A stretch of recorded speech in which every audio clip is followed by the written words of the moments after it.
Hello, and welcome to another Chronowalkers Conversations with a Champion. In this series, we talk to the awesome pilots who have taken decks to strong finishers at local tournaments, or even just like really cool decks. Today, I guess we're with someone whose deck isn't really cool. It's almost the opposite of cool, which is Jason, the recent winner of the Dragonworld circuit. So what's it feel like only now having an invite to nationals? Jason? Hey everybody. Wait, only what do you mean only now? Yeah, that's a joke. No, yeah. So Jason, not content with having one invite to nationals, decided that he'd like to get multiple invites, and then just That's right. I guess Third time's the charm, I guess. Yeah, and he stole that invite from other deserving players like Will, who just really needed that invite as well. No, Well, so luckily they're passing down invites, so yes, yeah, that's a joke. Don't worry, everyone. Jason did not do anything mean, stealing invites. He merely won 2,500 Monopoly money, Canadian dollars. Definitely real money though. best kind of Monopoly money. But yeah, I mean, yeah. Anyway, no, we don't need to get into a national rivalry over our monies. USA.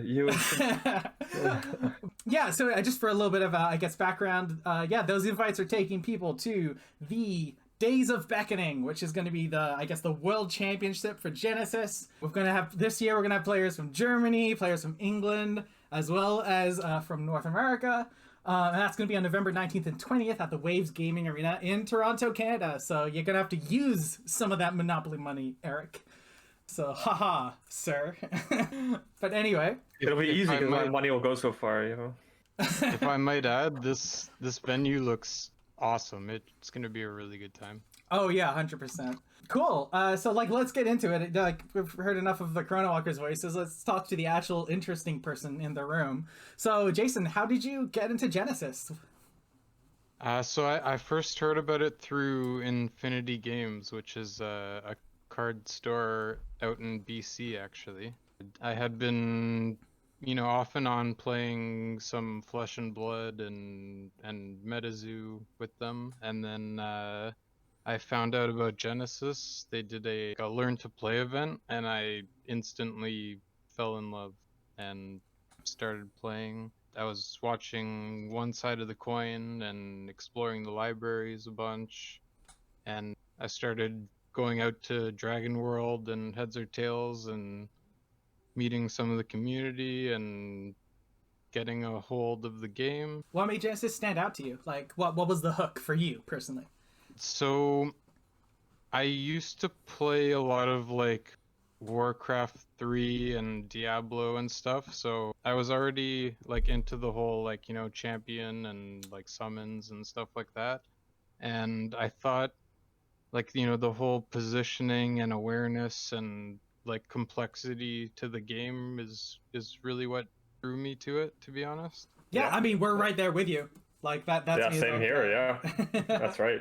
Yeah, I was always into strategy games too, so I don't know, it's just the perfect mix of everything for me. Yeah, I will say the comparison to Warcraft 3 and that being a strategy game that also revolved around heroes, that's a new one, but I can totally see it. That makes perfect sense. And what about other card games? Did you play other card games as well, or is this your first one? Yeah, actually, so I used to play Pokemon competitively. Oh, dude. I think in 2016 I represented Canada at Pokemon World Championship. Oh, okay, so we've actually got a giant in the room here. Because now I've seen, for those who aren't aware of what Pokemon is these days, if you've got a Magic background, it's basically vintage with the levels of hand refilling and tutoring. So it's very, very heavy sequencing, and I can actually see that.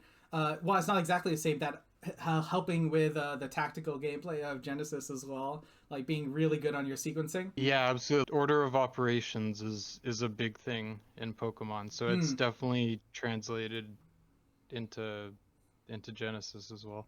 Nice. So Jason, how did this deck start, and why did you go with Idris? What was your draw to her? So from the beginning, I was always drawn to Idris because I felt that her health total and and her aura and her fireball kind of gave her an edge over everyone except you could maybe argue Nubia with her double draw. So I figured it fit my playstyle more. So I stuck with Idris and played her for the entirety of my Genesis career. And I've kind of just evolved from I picked up like a general Idris Blitz deck off of tabletop and kind of molded it to my own playstyle. I like took out underworld knowledges. I mean, I just Help me. chime in here. No, not malefic. What's the Malicious persuasion. Yeah. Yeah, I wasn't too fond of those, so I kind of just switched the deck up to something like that. And when Origins came out, I saw Lava Rider and instantly wanted to make a deck around that. Actually, the comparison to Nubia you made there is something really interesting because I hadn't really thought of it but like that. But it's like if Idris takes an action speed turn, it's almost like you draw 2 cards, but one of the cards is always pay 5 energy, deal 2 damage anywhere on the field, which is like that's a really good card to draw every turn, right? Absolutely. pay five aura first of all for those watching. And it's and if you ask me, it's even better because I don't have to actually use one of the cards in my deck, because at the end of the day, cards in your deck in this game is resources, it's energy. That's true. That's a very good point as well. Yeah. But yeah, I mean, and I do agree with what you're saying. I do think her health, aura, and ability are pretty high up there. That's why we put her in S tier. We think she's very strong. Don't get me wrong, like we saw, like Odara is and can be good, but when you I was unfortunately for the Odara player, they played me twice that day and found out why Idris has the edge over Odara. Oh, actually, what was your record that day? Did we talk about that? Sorry, what was my record? Yeah, your record. Like in individual games or rounds? In the Both. Swiss, yeah. So in rounds, I was 7-0 undefeated, but in rounds, I think I lost 4 rounds, game win percentage of 88%. So with some math, we can figure out how many games. I think I lost 3 games total. The including the top 8. Yeah. Yes. And all 3 times it was game 1 and I came back. Yeah, so that means you went 8-1 in the Swiss, and then you dropped 2 games in the top 8 as well, which is like dropping 3 games over 7 rounds that's really good. So there were no other champions that you considered. That makes sense. All right. I'll be honest with you. I was truly thinking about maybe switching over to Nubia or Kun because no. I was telling myself, like I've taken this deck to a couple tournaments now, and I can't make it to the top with this, and maybe I need to change it up. I see. But you were second last time, right? In your last tournament? No, I lost in top 8 to Darren at Anime North. Oh, okay. Okay. Were you second in one of them? Yeah, I came second at Origins. Okay. Game Fair. All right. I mean, so you made top 8 and were second. Now you're first. So yeah, so some good performances. I knew it was a good deck, but like I wasn't sure if it was good enough to win a tournament. Yeah. I was debating, and I saw Lava Rider, and I thought, I should give it one last shot. Okay, so Lava Rider is kind of what pulled you back with Origins coming out. So yeah, I guess, Jason, you said you had a special treat for us today, which is to actually see the evolution of the deck. start with the pre-Origins version of the deck. So that is, if everyone is looking at it right now. So yeah, we've got, I guess, some familiar stuff here with like 12 Inferno Ghouls at the bottom and 11 Baruchs at the top. Got a split of Formosan Gorillas and Galata Baboons in the middle at the 5 Chi. Got 6 Oten for movement, 1 backflip, and then we've got some removal or some damage spells to round it out. We've got the Flame Jet of 4 Chi, and we've got 2 Rain of Arrows and 7 Meteorites. So yeah, how did this deck come about? So I really love the Meteorite, the Blitz strategy with Meteorite, because I can, create that wall of summons in front of me and make tricky plays with Blitz, and, when I'm in trouble, I can clear the board with Meteorite and stuff, but I quickly learned that there were limitations to the deck because of partially the chi involved in it, and also because I found the baboons to be a little underwhelming. Okay. If you ask me. Sure. And the reason is because I found a lot of people were playing those, Nubia and Kun decks that had Tsunami to their disposal, and it was vulnerable to that, and it was also not very mobile. It only had an action speed attack, so I can only move once and attack with it, and not to mention, if I'm going second, which is my strategy, if they come up on it and attack it, I can't respond to anything with it because it's that action speed. Right. Yeah, and if you play it, then they can just go Tsunami and you can't even respond to that too. So they can't really if they haven't had a turn yet. Yes, I agree. Mhm. Yeah, totally. Yeah. I'm also one of the ones who I've always been a fan of the gorilla Formosan gorilla instead of the baboon. But yeah, baboon's having a relatively strong first turn with that blitz and then that 3 damage, but then it gives up a lot of equity for the future turns of the game, which is kind of like the controversy of it, right? Because like you want summons as repeatable damage sources. So I personally really love Formosan gorillas, like just early game dropping down. I really damage. did too. My only issue was I found that with all the other stuff that I was running, like at the time, what was it, like 10, 11 Brooks and all that, the high aura cost of a Formosan gorilla kind of strained me at times. yeah, I mean, I can see that. 14 aura, you're and I'm only getting 5 more aura than 2 damage out of it, right? Yeah, 3 health, Yeah. 2 damage. Like the range is good. The enter the arena effect is good. Instant damage right there. Yeah. But yeah, definitely a little bit low. Yeah, it might be Yeah, also heavy. kind of solving a problem Adiris doesn't have because of like Adiris's fireball, right? Like getting 2 damage to somewhere is kind of what Adiris is really good at, which I mean, love for more, but yeah, maybe that means Adiris is in the best spot for him. Yeah, and cool. this deck looks very aura heavy. It was. That was another yeah. thing. I found that I didn't have enough energy spells to kind of finish off the game if I were to expend all my aura. Right. Yeah. Like I only had those 2 cards in my deck, i.e. the Rain of Arrows, to really like Rain of Arrows to kind of like finish off the game. You know what I mean? Mm-hmm. Okay, so then we have Origins come out, and then yeah, you mentioned Lava Rider. Yeah, so honestly, I feel like this is the best value one of the best value 6G cards in the game. If you ask me, I love it as well. Like, I mean, we have Chronowalkers. Oh yeah, I guess we're priced into always loving Chronowalker as the best 6G summon. Like I really name. like Chronowalker too. Well, I mean, you beat the Chronowalkers in that game, right? Yeah. Against the Nubia, Will's Nubia deck. So I guess Chronowalker's a Rider. summon, he didn't play us, just to be clear, just in case people were wondering. But yeah, Lava Rider, 16 aura, 6G, 5 health, 6G, 5 health, solid. And then we got a swift range fire attack with that wind slash forward awareness. And it's the brand. Looking through, I guess, the deck here, there's a lot of fire damage. And Firebrand with that stretched awareness. Almost all the other branders, Lava Rider is a really great awareness to set up that Firebrand.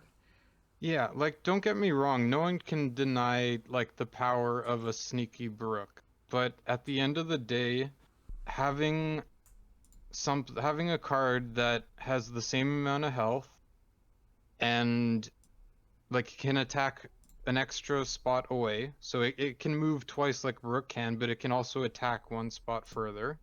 It has range attack, so it can hit flying stuff.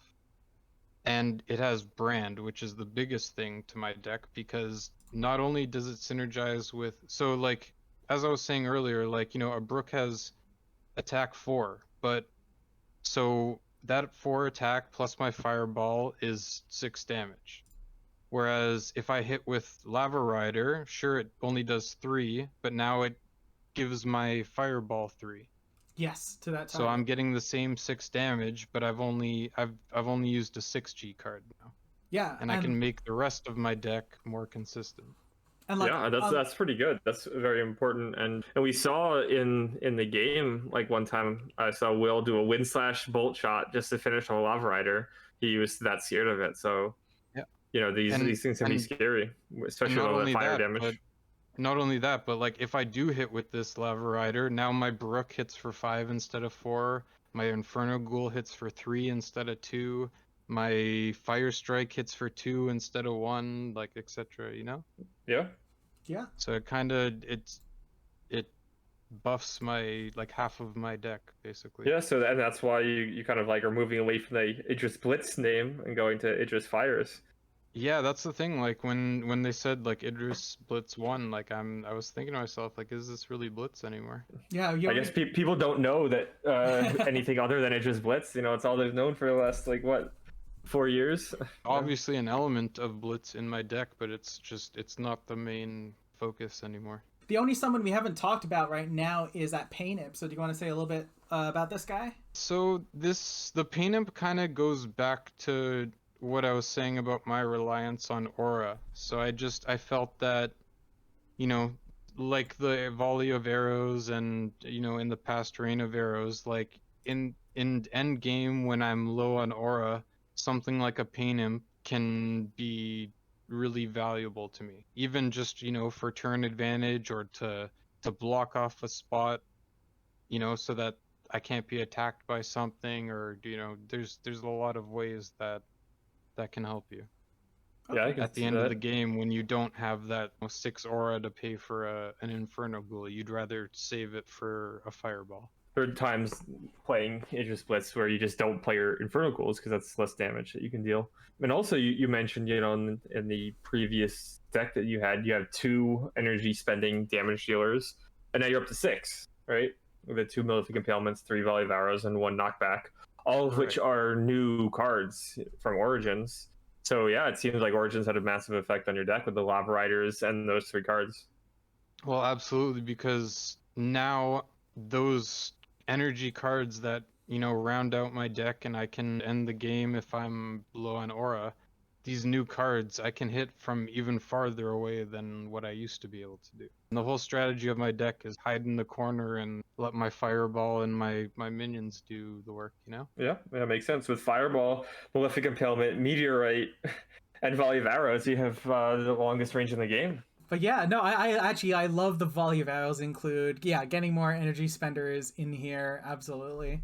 You said your main game plan is to be going second, so that made a lot Darius Blitz, right? Because it's going second means that they take their turn, you take your turn, you drop some Blitz creatures down, and then they just get to rush forward. But now that we're lower on Blitz creatures, but I think you were saying you still like to go second. So how does that decision come about, and then how's it lead into your turn one? For one, I still have a little bit of blitz element to me, so like that obviously I want to go second. And meteorites, obviously, I want my opponent to, play all his cards first turn and clear off the entire board with 1 card, aka meteorite. Or in other situations, I would want my opponent to step forward on me going first and, for instance, play an epiphany, in which case I can respond with a Malefic Impalement. And like, sure, I won't be able to fireball because it exerts me, but at the end of the day, I'm doing 6 damage that turn, and I'm canceling an important piece of your puzzle. You know what I mean? You definitely got to be wary of Darius's position, especially because I guess like you get to use summons as a distraction, almost, and people are so focused on dealing with those, and then you're just there sitting at the back with a Malefic Impalement ready for the right timing. Yeah, and and also I like I was saying, like I'm less reliant on action speed attacks now. So not only am I just generally better suited to be reacting to my opponent, but like now I have all of the summons to be able to react to anything that comes at me. Are there any champions that like if you sit down against them, you're like, okay, I can't do the going second game plan? Do you ever think like that, or you just stick with it? So back in the day before Origins, I would have said yes, and I would have said yes in regards to Kun, because in that case, I would be sideboarding in landslides, and I would want to go first so I can landslide Kun. Okay. But other than that, no, I that's like it for Origins, I basically always want to go second. Right, and is that because of like the new energy spender, like so you've got more variety? You're not having to pay 30 aura to get like your AoE clears and stuff. And to be honest, like even pre-Origins, it was always really close against Kun. So now that he oftentimes plays Rope Tornado, which he has to pay 2 health for, it almost evens the match out for me. Hmm. So you think you're actually stronger against Khan now than you were pre-Origins? Honestly, like at the end of the day, like a lot of the Kuns I was playing before had similar abilities. Like what was it? Whirlwind slash? I can't remember the name of it. There's a card that hits in a plus around you. Yeah, I know what you're Area talking about. area damage. I Yeah, forget the name. I forget the name But too. like he always had similar stuff like that at his disposal. So, but the only difference was back then he wouldn't pay 2 health in order to play it. So that kind of evened it out for me a bit, to be honest. All right. And not to mention the fact that, like, now instead of him rope tornadoing, for instance, a baboon, which I can't respond with, now I can respond with any summon that I put down. And you can't even kill like your summons anymore either. Like the Lava Rider and That Baruch don't even die to those. that's the other thing too. They have to waste a lot more spells to try and kill that wall of summons in front of me in order to even get to me in the first place. Before we move on, I guess to just kind of like I guess dealing more in depth in playing and then getting to the forethoughts. Backflip, sweet card that I feel that doesn't pop up as often as it should. Might be because of bolt shot, arguably. Like if you're in the first position of bolt shot, right? Like backflip is doing stuff. What led you towards backflip as your one of your movement of choice? Well, and that brings me back to the Kun discussion is rope tornado is another reason why I put that in. Okay. Makes sense. Yeah, I can see that. And like I'm sure it comes in handy, just as a general evasion, because it's a swift. I can do it anytime I want, as opposed to, an Oten, like I have to be targeted.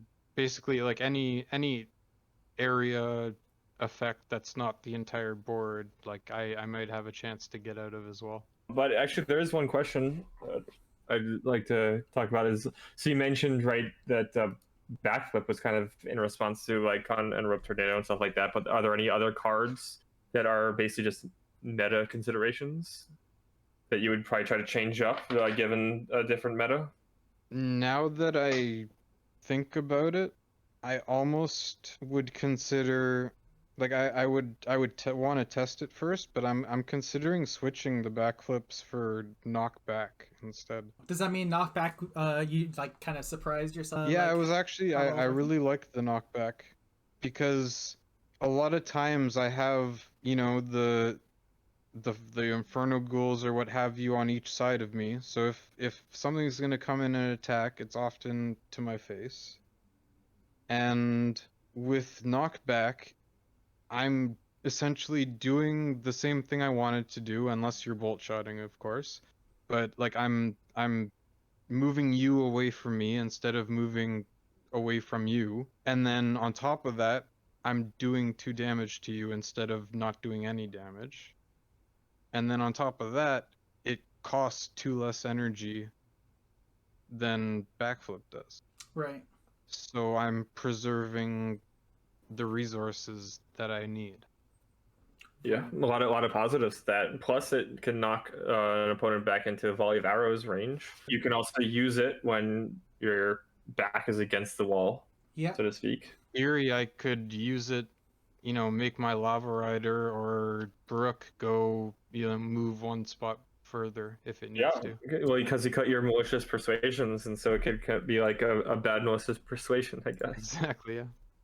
Yeah. I don't know if I would want to do that often, but like it could be a good sometimes you got a strategy in rampage some toss. situations, yeah. Yeah, sometimes you got to rampage toss your own units. Yeah. So I guess minus the cards that we saw in the pre-Origins version, were there any other cards after Origins came out that you kind of tried out, but eventually like they're on the cutting room floor? Not that I can think of, to be honest. Okay. Like Rain of Arrows, obviously, like I moved away from because of Volley of Arrows, but other than that, no. Yeah, so I mean, yeah, so that's a great breakdown of that main deck. Let's jump over to the Forethoughts and see what we got here. So we've got another 8 Baruchs to join the 7 is the first thing that we have in our prime timeline, is the first thing that jumps out at me. 2 more Meteorites, 1 more Rain of Arrows for more of that area control, and then 3 Mute Nihon Zaru. Where would you like to start with this, Jason? So I guess I'll start with the mutes, because that's the obvious one. This one kind of ties into what we were talking about earlier about the rope tornadoes and the bolt shots and stuff like that. So It's got indirect immunity, as you might know. So it prevents all damage by enemy abilities that do not target it. These I would maybe switch out for the Lava Rider sometimes if I was playing against a, like a Kun or a Nubia that might be running heavy on, bolt shots or rope tornadoes or whatnot. The extra meteorites are for summoner heavy matchups. So if I was against, for instance, like an angel deck, or I think it's called like a baby angel deck, or like a satyr deck with reinforcements kind of thing, that would be when I would switch out a couple Baruchs for more meteorites. The extra Baruchs are for matchups when I don't necessarily want to be spending 30 aura on meteorites. Like for instance, in a Kun matchup, if I cast Meteorite 5 to everything, he doesn't really play that many summons to begin with.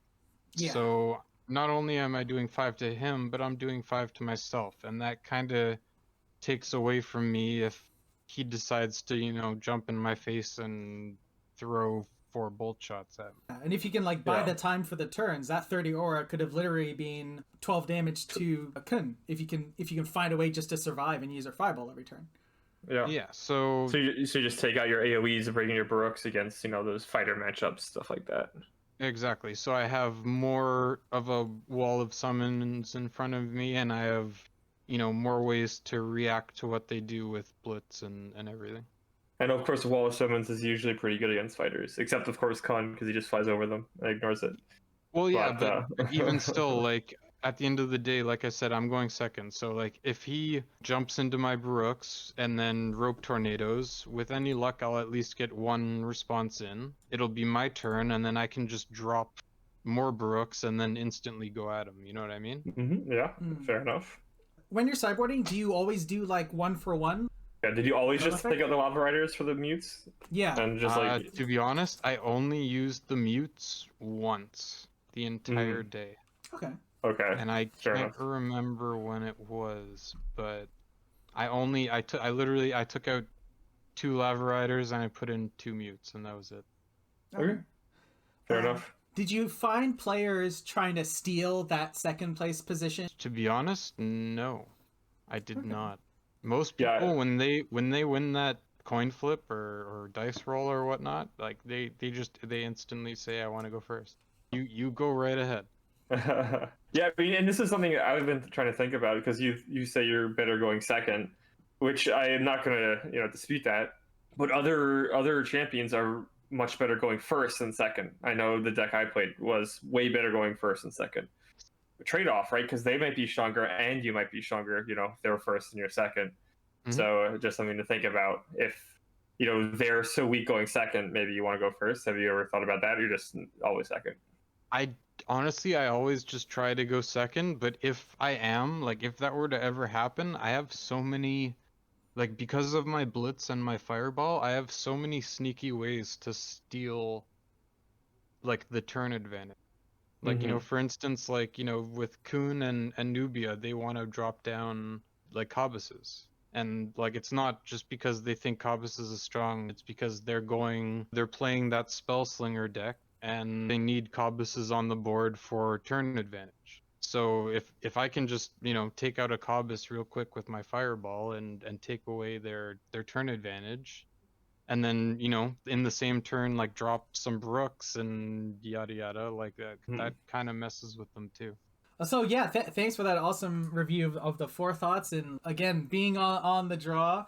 I guess Jason's I guess is like also a little bit of the, since you always choose to draw, you're very familiar with it. Also, I would like to have a call to arms or something like that of a new name for on the draw, because it actually doesn't make any sense. Oh yeah, sorry, yeah. Player. Well, I mean, I do say, like, what's it called? Judges, I don't think it's in common pilots, but judges, we like to use lead and react as a thing. So we have the leading player and the reacting player. So yeah, being the reacting player, I guess. But yeah. Yeah, I honestly, I feel, even just in general, like, I feel a lot more comfortable being the reacting player. Fair enough. I don't know how good your note-taking was during the tournament, but we would like to kind of see what you remember and walk through the Swiss part of it at the start. Absolutely. So yeah, if you want to just kind of take us through the four games of the Swiss, or the 4 matches of the Swiss, and what you remember. Let's get the embarrassing part out of the way first. Oh no. So, round 1, I was involved with the so-called Epiphany scandal. So as I told you guys earlier, I was entertaining guests for a couple weeks, and it had been a little while since I had played. Not to mention, I don't see a lot of Epiphany. I'll be honest with you. I don't play against a lot of Epiphany. Okay, can I play wherever you play? Can I? Honestly, I'll just throw that out there. You Canadians are just too nice, I guess, and you respect each other. I guess I'm just too nice, yeah. So my opponent 2 games in a row double moved and played Epiphany, and I just went with it. I had no idea what was going on, I guess. Well, I guess the important part is, did you win? Yeah, thankfully I lost game 1, unfortunately, and then proceeded to win the next 2 games. Okay. And I'm pretty sure the MVP of those 2 games was Meteorite, if I remember correctly. Right. So I was playing against Ray, who was playing Kato. And I gotta say, Kato, I think he made top 8, actually. Yeah, he did make top 8. Yeah. Did he make top 4? He made top 4. Yeah, well, actually, we'll be interviewing he made top 4 with it, and like I gotta tell you, he did. So he must have lost to me first round, and then won out the rest of the day. Yeah. So good on him for that. I haven't seen a Kato deck put together that well. I gotta hand it to him. Yeah, I was looking through it, and it does look pretty good. But yeah, I mean, I've been on the Kato train. I think he's a good. Anyway, we're talking about you. As is tradition, I got saved by the Meteorite. Game 2 and 3. Round 2. This is the blur. But I played against Yan, and I'm pretty sure I won 2-0. Okay.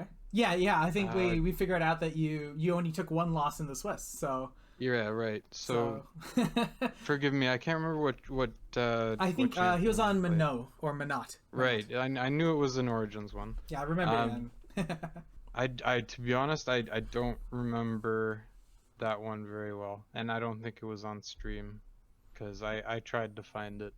Round 3, I played against Kuhn. I don't believe he was playing Rope Tornadoes, but I was able to just keep, a wall of summons in front of me and managed to get him to waste most of his, spells trying to kill my summons while I was just standing in the back, fireballing and rain of arrows and meteoriting away, and managed to win 2-0 again. Look at distraction while you rain down damage from above with your summons.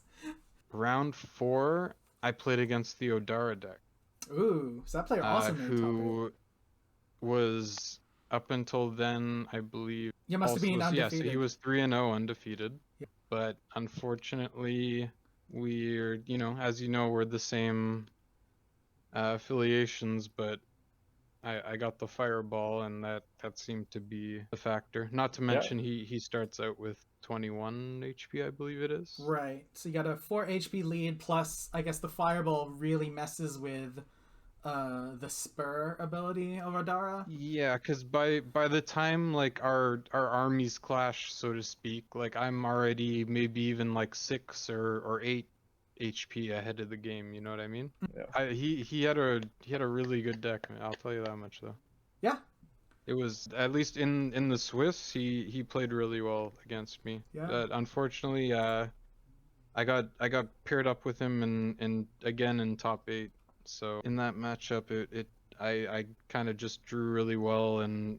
So you played against Odara twice in a row, right? Yeah. Immediately. All right, cool. And I got kind of lucky there with the pairings. Oh, you just called him out, calling him. No, man, like honestly, he had a really good deck. I just like I feel like if he also had the fireball, it would have been. Yeah. Yeah, no, it's just a matter of like some matchups are better for you, and like Idiris's fireball does mess up with like Odara's spur. So like if you've built a deck to really take advantage of Odara's spur, Idiris is not what you want to see the other. So what I'm hearing is if he just played Idris instead of Odara, he would have. Well, no, that's not what I said. I don't know. I'm just saying, like obviously it plays into it because like we have the same card pool, like I said, but he starts off at a disadvantage. Mm-hmm. Yeah, because he's Odara. I understand. We're on the same page here. Sorry. Eric's just really mean nonstop. I'm sorry. I'm making jokes. All right, so now I guess there's a small break. He grabs some pizza, and then in the top 4. So we've just had our match against Odara that we just mentioned. And who are we facing for? It's Damien, right. So right. So we had the Idiris mirror. So I guess good news, Idiris is definitely making the finals. Bad news, only one. Right, so I was really happy about that. And this was honestly the hardest and closest matchup I had all day. And to be brutally honest with you, he kind of messed up his order of operations in one of the games, and he very well could have taken that from me. Yeah. So it sounds like his lack of Pokemon practice, Well, hey, it happens to the best of us, man. Yeah. That's true. It's a long day. You're really tired. We're like 6 or 7 hours into the like 7 hours now. I fully understand. Yeah, it's rough after. And I'll be honest with you, I did the same thing at Origins Game Fair. Like I feel like I misplayed one of the games, and I had the game in my hand, but I messed up. Mm-hmm. So believe me, it happens to the best. Yeah. Of us. Oh yeah. No, 100%. No, we're aware. We're aware.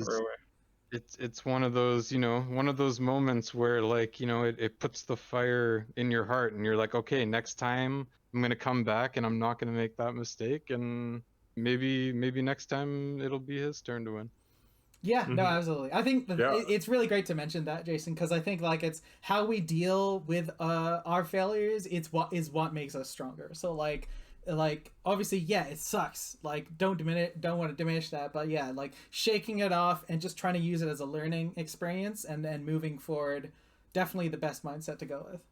Yeah, and it really sucks for me too, because like in like a casual setting, I would have been like, yeah, like go 3 moves back and change it, and yeah, now you won, like no big deal. When you're in a competitive setting, and it's tough.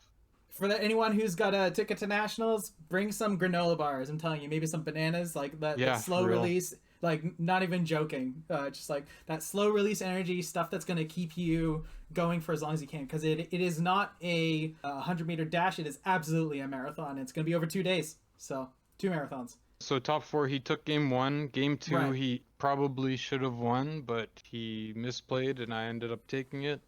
And then game 3, I ended up winning. Right, and he was And sorry, he was moved on. also on a fire damage focused Adiris, but using fire You're pillars. And Fire Hellchasm. pillars and Hellchasms, Right. yeah. Yep. And Yeah. game 1, I think he Hellchasmed me 3 times in a row, and I was done. Yeah, that'll do it. Yeah, knock back this one. For real. I mean, it's kind of cool in that there's two, very different Adiris decks in the top 4, right? Yeah. And that there's a lot of different ways to build these champions now, but that are still strong. Yeah. So Two something different... to think about for all the deck builders out there. And honestly, that's another thing I really like about this game is that it's not just like one deck that everyone like goes online and copies the list. Like, there's so many different ways to build any list. Yeah, it's been Yeah. really fun deck building. And if you do want to go online and copy deck lists, feel free to copy ours. Yeah, We no, put up- absolutely. If you want We put to, up, Hey. we put up videos about it, I don't know. I have- You wouldn't download a car. Can you download a deck? Yes, absolutely. Yeah. I would also absolutely download a car. Yes, What do you yeah. like I don't like, I'll be honest with you, I don't try to keep secrets. Like I routinely post my deck lists on the fan server. By all means, if you want to use or modify my list, it doesn't bother me. Yeah, and then tell us about it so we can incorporate your changes in too. But yeah, Absolutely, no, it's yeah, interesting because exactly. because Damien, like it's even closer than everything because it's like we've had Adiris splits, now we got this Adiris fires, and like just to add on to your point of multiple people can build champions a different way. Like Damien's is another Adiris fires deck, right? Like you're not playing fire pillars because you're off the fire damage plan, but he just ended up in a different space going into those Hellchasms for his damages, so instead of the meteorites. So it's like it's super cool, right? Like even the same kind of deck type, but the deck lists are completely different. I know, it's wild. Okay. Yeah. All right. So now you've run the gauntlet. You're up in the finals against Will, who My brain is mashed potatoes by this point. absolutely. Thinking you're sitting down against a Nubia burn deck, I guess. So I'm thinking I need to stick to the strategy, and I need to draw as many of my high damage spells as possible, essentially. Right. So I gotta get that wall up of summons, chasing after her, and I need to essentially hide and do damage from afar. Okay. And game 1, that did not go well at all. Okay. I kind of overextended, and he kind of chronoed half of what I was trying to do, and at the same time inched closer and closer to me and finished me off with a bunch of bolt shots. Game 2... What are you siding in? Are we going all in on those like 15 Baruchs? Are we trying to do the 15 Baruch thing or? No. So game 2, I took out 2 Brooks. Okay. And I put in 2 meteorites. All I need to win the game, in theory, is 4 meteorites. Because if I cast a meteorite, no Chronowalker can help you.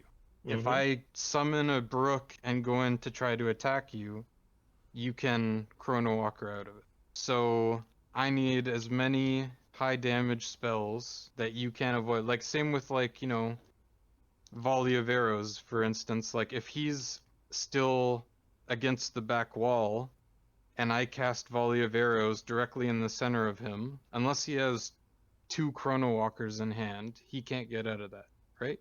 Right. And then did he do the pivot into switching bolt shots for Angels of Retribution? He did, which was really weird if you ask me, Yeah. but I think again maybe he was tired, maybe it was a better strategy and it just didn't work out. I think you mentioned on CTL that he made it that was a mistake. Yeah, so especially when he sees what you brought in, right? You literally bring in more meteorites and remove Baruchs. Yeah, exactly, and I thought that was really weird. But also, if Nubia was continued to be like a Shehan deck, would you consider adding more meteorites in your sideboard? Yeah, I'd maybe put a 3rd meteorite in there, but I think any more than 8 is kind of overkill, because it is a very expensive card, and at the same time, like, it's a 7 chi, and you kind of, like, unless it's to win a game, you kind of don't want to be using it just for its, like, 2 damage, 10 Yeah. or a spell. Yeah. So yeah, I guess maybe a mistake to take out the angels, but as I said before, just lesson learned for next time, I guess. Yeah. Yeah. All right. So we're going to game 2. Throw in more meteorites and ended up winning that one. I can't remember what happened exactly though. Yeah. Well, that's okay because we will have that game up on our channel later. Yeah. You can either see it on Twitch, on the Chronowalkers Twitch channel, and at some point we'll have it on YouTube as well. Yeah, and it might even already be up actually by the time we're done the I'm interview. excited. That's actually true. Yeah. Yeah.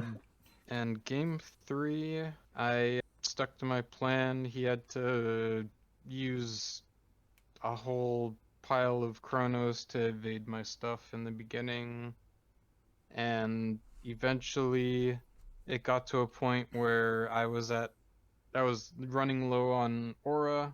Yes. So I realized that I only have so many, fireballs left or what have you. Yeah. So thankfully I had my, a malicious persuasion in hand and a volley of arrows. So I just took the risky play.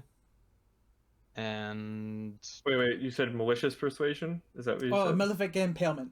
Right. Malefic Impalement. Yeah, Yes. sorry, I'm mixing myself up now.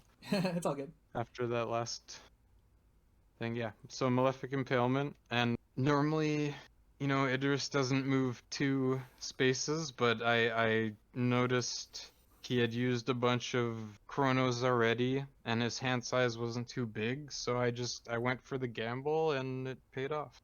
Yeah. I will say I was very impressed by like in watching those games and like how cleanly that Swift 6 damage for obvious reasons deals with you have a Chronowalker, because it's all like obviously you would rather get the damage on the enemy champion, but it's like if they're gonna Chronowalker out of something, like having them not have a Chronowalker after that interaction feels pretty good. Although, can we talk about how Chronowalker cleanly trades with a Malefic Impalement at 8G versus 6G? I mean, there is that, yes. But I mean, like, take what you can get. I guess to be fair, and Odin trades with a Malefic Impalement as well, so Yes. Yeah, any new interactions over the tournament, over the top 8 that you learned in this deck? Or just other decks you played against? Yeah, like how they interacted with other decks, maybe, potentially. Like maybe that Kato deck? Yeah, I was gonna mention, I was really impressed with how well that Kato deck managed against my deck. That it's called Force Warp, right? Or Yes, what's Force Warp. Yeah, Yep. that Force Warp is a really nasty spell. Yeah, no, I got to watch, as a judge wandering around during the top 8, back and forth, I got to watch a little bit of the red-blue mirror Kareen versus Kato. And, it's just like, obviously the deck is got a bunch of strong cards, but have to give a shout out to Raymond, who played it extremely well and basically just nonstop forcing people into situations where they have to use something while being in the spot in front of Kato, and then Kato's just like, okay, I've got a force swap, and then they play something else, and it's just like they're kind of like they're trapped in a damned if you do, damned if you don't, or it's just like, okay, I mean, I can't let this happen, so I've got to interact, and then he just force warps again, which is so cheap. So yeah, shout out to that great play. Yeah, and we'll dig in more into that for interview with them. Yeah. Back to Jason, and yeah, this Idris Fires deck. So any changes that you would make to this deck going forward? Anything that, just small number adjustments or anything like that? So I would definitely make some changes to the sideboard. I would consider taking out some of the Brooks because I feel like it's a bit overkill, and I would really like to put in some knockbacks instead.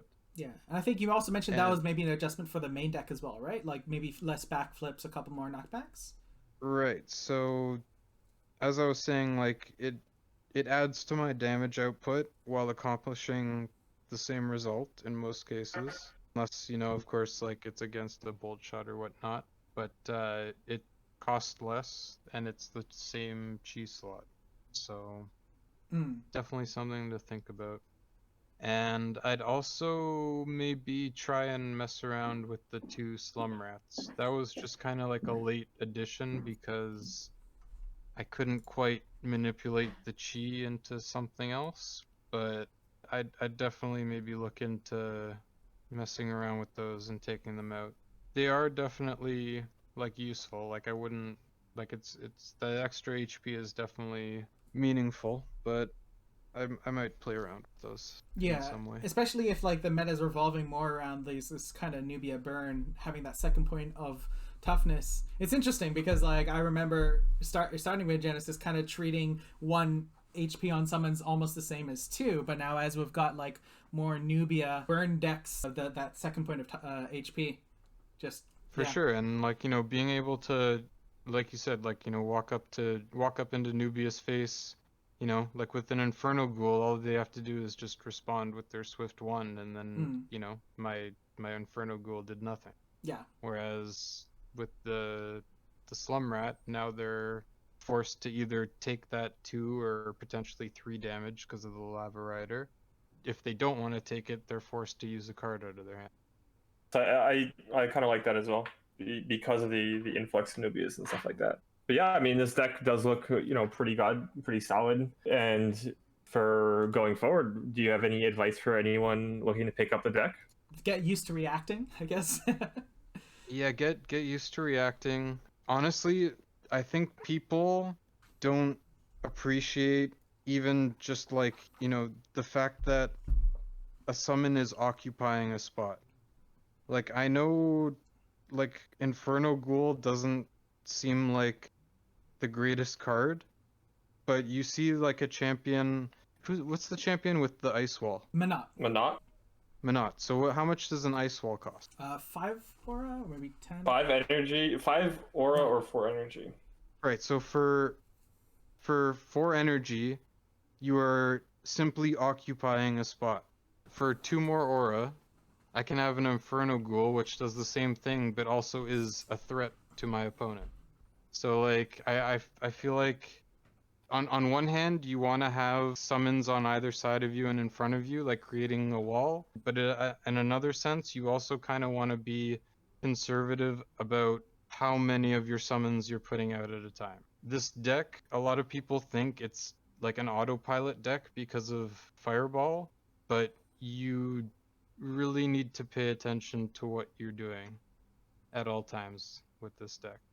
Mm-hmm. Yeah, you need turns to make Fireball work. Like yeah, like if you can get the turns, it's autopilot, quote unquote. But like you need to play so that you get those turns. Yeah, although I was hoping, because I know George wanted an autopilot deck. So search for an autopilot deck continues. Yeah, sorry, George. Yeah. Oh man, I mean, I'm just loving that Lava Rider turning Inferno Ghouls into 3 damage, 3 chi summons. That's And that's honestly, like, Malefic Impalement and all that was really clutch in a lot of moments, but the real MVP of the day, I think, is Lava Rider. Because Yeah. it augments my, like, half of what I'm trying to do. Being able to have similar stats to Brook minus the Blitz, but 1 less chi, I'm now able to make the rest of my deck more consistent.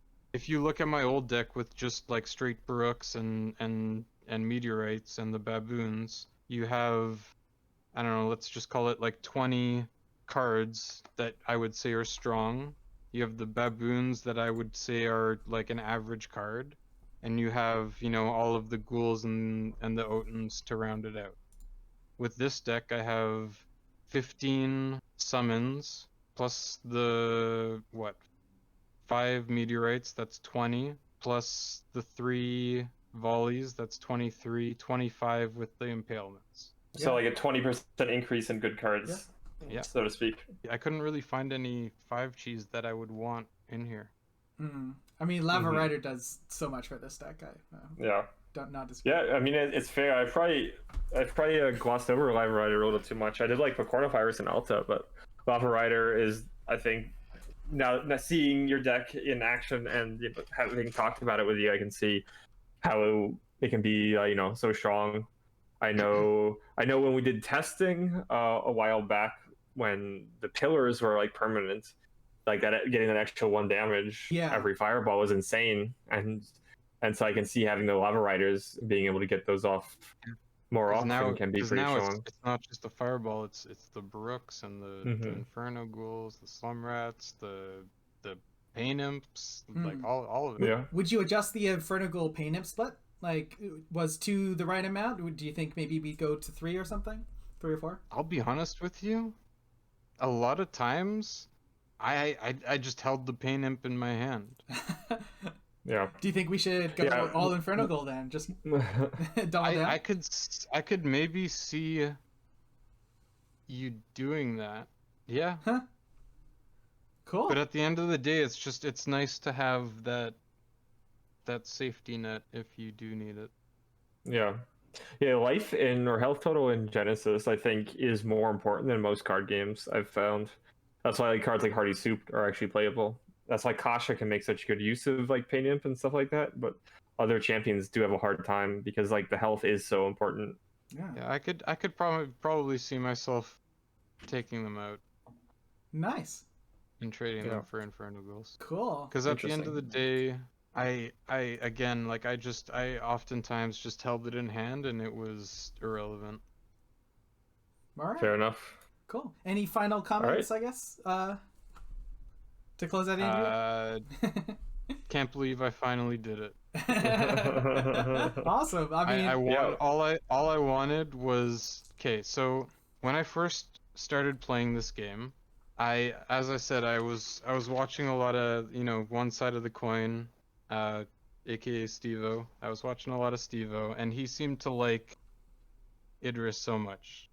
Like he was always talking about Idris, so much so that I was always, up until recently, under the impression that he won that first championship with Idris. I only recently found out that he actually won it with Tashir.